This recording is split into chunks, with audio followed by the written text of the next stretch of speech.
when Teofimo Lopez is firing on all cylinders, he's a problem for any man in the division. At only 25 years old, Devin Haney snatched up all the belts at lightweight behind a punishing jab and great technique. And now it looks like there's a very real possibility that we could see these men on a collision course for Teofimo Lopez's WBO 140-pound belt. Let me tell you something, man. This is a fight that would be awesome to see. Okay, this has been talked about for a while. These guys have been thrown around back and forth as a potential matchup. So it wasn't all that surprising that we saw it come out. Okay, just like it wasn't all that surprising that we saw Teofimo Lopez not retire or unretire or whatever it may be, right? There wasn't a lot of people out there that were really taking his retirement after that performance that he put on against Josh Taylor seriously. So all of a sudden he comes out, we see the tweet that says he's going to defend the belt. Just a matter of, now, all of a sudden it's just a matter of who he's going to fight and when's he going to fight him. Very shortly after that, we start to see this back and forth between him and Devin Haney. Man, and all of a sudden the juices start stirring. All of a sudden everybody starts thinking back to when we saw them talking crazy to each other before. Everybody starts to think about back. We've seen their fathers going back and forth at different times. Man, you got two young, hot fighters in the game right now. This would be an amazing fight. Now, look, on the one hand, we got Devin Haney. This dude went out here, and arguably he's got the best jab in boxing.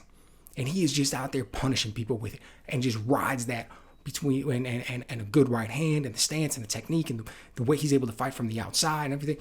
Rides that all the way to 135 pounds, at the belt at 135 pounds, snatches it up, undisputed.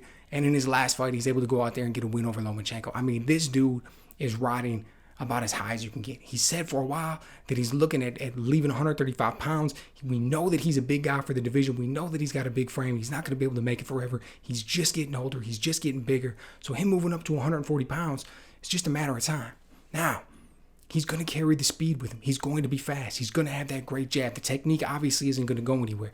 Maybe once he moves up to 140 pounds, he doesn't have the weight cut anymore. We're going to see a little bit better cardio. Maybe we'll see a little bit better punch resistance. But I'll tell you what, I know what we aren't going to see for an absolute fact, and we're not going to see more power.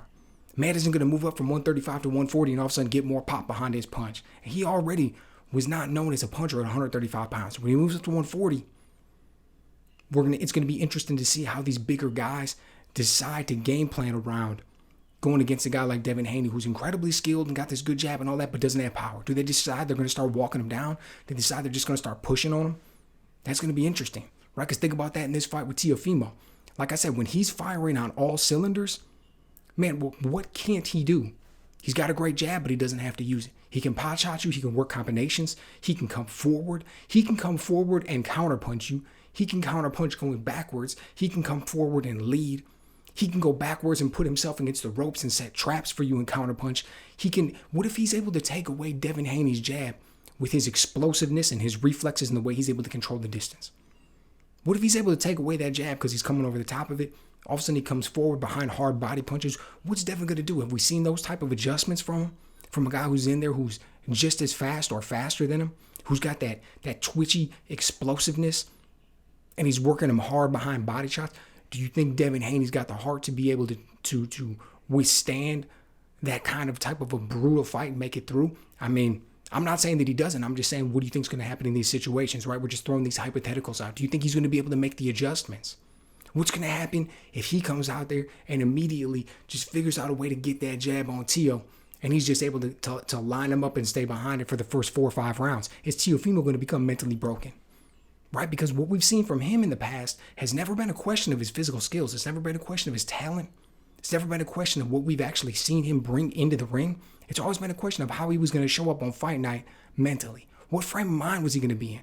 How has he been doing in his training camp? And how has he been mentally preparing, right? Is that going to put him in a mood to win? Is that going to put him in a frame of mind where he can just conquer the world and succeed at the highest level? Or is he going to come in with this, like anxiety or self-doubt creeping in or uncertainty about the whole thing, whatever the case may be, right? We've seen this play out over the course of a few fights. 6, 7, 8 fights, whatever it is, right? We've seen specials on it. We've seen Mark Kriegel talk about it, Andre Ward and Tim Bradley, and a whole host of other people. We've seen Teofimo himself mention it multiple times. So really that's going to be the big question. Now, he looked awesome in that last fight against Josh Taylor, right? I mean, no doubt about it. Moved up to 140 pounds, been there for a few fights now, goes in there, fights a man that he was the underdog. We think he's going to lose. Goes in there and shows everybody that he's still got it. Right? Do I still got it? Man, after that fight, he still got it. How's he going to look when he's going in there against Devin? Man, that would be an amazing fight. So let me know what you guys think. Are you as excited to see that one as I am? Do you really think it's a possibility? Do you really think like it's legitimately going to happen? Are these guys just kind of talking? Is this one of these promotional thing where it's all getting built up and maybe it happens, maybe it doesn't? It's kind of serious, it's kind of not. All I know is, dude, 2023 so far has been amazing for boxing. And should we end up getting this fight like this, that's just another one that's continuing on that track. So let me know what you guys think. Is this one legit? And how do you think it would turn out if it gets made?